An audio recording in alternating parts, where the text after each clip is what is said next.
ఇటువంటి సమావేశానికి మనం ఆహ్వానించినందుకు ముందుగా ధన్యవాదాలు తెలియజేస్తా ఉన్నాను.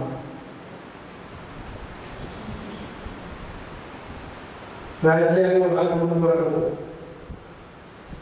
మనకెవరికి కూడా ఓటు తెలియదు,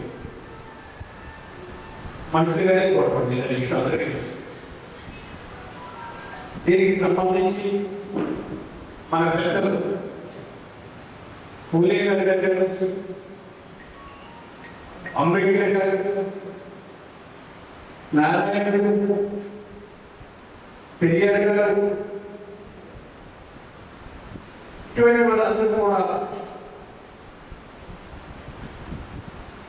మన హక్కు కోసం, మానవ జీవన సరళి కోసం, సమాజం కోసం వాళ్ళు చేసిన పోరాటాలతోనే ఇవాళ కూర్చొని మాట్లాడగలుగుతున్నాం, ప్రశ్నించగలుగుతున్నాం. రాజ్యాంగం వచ్చిన తర్వాతే మనకి ఓటు కల్పించారు. పూలే గారు కానీ, అంబేద్కర్ గారు కానీ, పెరియార్ గారు కానీ, కాశీరావు గారు కానీ, ఇటువంటి వాళ్ళందరూ కూడా ఏ మతం గురించి కూడా వాళ్ళు మాట్లాడాలి. వాళ్ళెవరు కూడా ఏ దేవుడి మీద ఆధారపడలేదు. మానవ మనుగడలో పేద వర్గాలకు సంబంధించి ఉన్నటువంటి పరిస్థితుల్ని మార్చడం కోసం వాళ్ళు ఆనందిస్తూ ఒక బ్రహ్మాండమైనటువంటి పోరాటంతో వాళ్ళు చైతన్యం చేశారు. అనేక రకమైన హక్కులు కల్పించారు.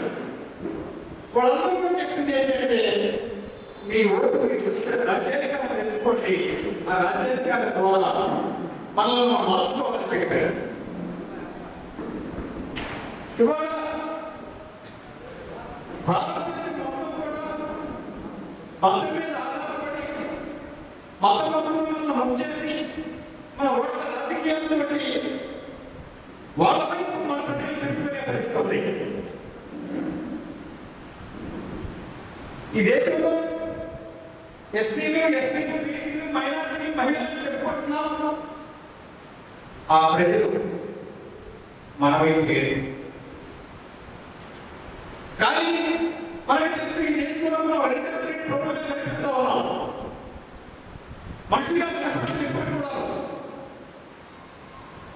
మన వాళ్ళ మీద ఎప్పుడైతే దాడులు చేస్తున్నారు, తప్పుతున్నారు, మన హక్కులు ధరిస్తున్నారు, వాళ్ళకి మన కోరుకుంటున్నాం. మనం చైతన్యమైన ఓట్లు వేసుకుంటారా, ఈవీఎంలు అచ్చంగా ఉంది, ఆ ఓట్లు అనేప్పుడు మీరు మార్చుకోవాలని చెప్పేసి వాళ్ళ ప్రజలకు తెలియజేస్తున్నాం. ఇటువంటి దుర్మార్గమైన పాలనలో మనం చూస్తున్నాం.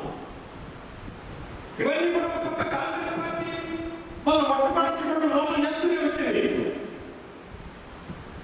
తైలకి మన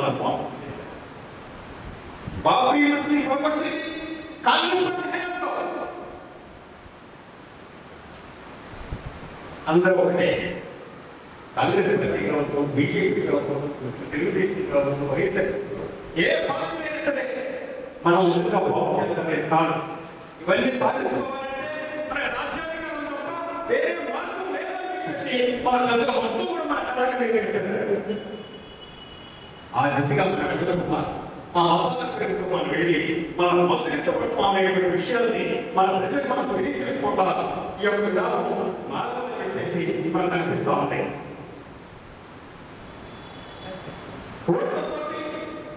మన ప్రజలు చైతన్యం చేసి ఓటు పేరుతో రాజ్యం పెంచుకోవచ్చని చెప్పేసి కాంక్షరాలు మనకు అందించారు. అప్పటి నుంచి ఈ యొక్క భారతదేశంలో రాజకీయాలు మొత్తం కూడా బహుజన రాజ్యాంగం దాంట్లో కొన్ని ఉద్యోగులు దాన్ని కూడా తెలియజేసుకుని మళ్ళీ మన వాళ్ళు ఒక తీసుకొచ్చారు. అది కూడా మనం సంతరించాల్సిందే. ఇటువంటి మన పోరాటాల్లో ఒక మార్గం లేదు. మన హక్కులు మనం సాధించుకోవడానికి పోరాటమే మార్గం తప్ప మరొకటి లేదు. విషయాన్ని నన్ను నాకు నిర్ణయించారు. ఆ రాజకీయ భాగంగానే మీరు చేసే పోరాటాలతో ఖచ్చితంగా తెలియజేసుకుంటూ రాజకీయాల భాగంగా మన ప్రజలు మాత్రమే క్రమంలో మనందరం బయట చేయాల్సి ఉంది. అందుకే నేను ప్రారంభించుకోవడము అంబేద్కర్ మన సిద్ధాంతం ప్రకారంగా అంబేద్కర్ రామోదయ గారికి నేను తెలియజేస్తున్నాను. దాంట్లో కావాలని చెప్పేసి తెలియజేసుకుంటూ ముగిస్తున్నాను.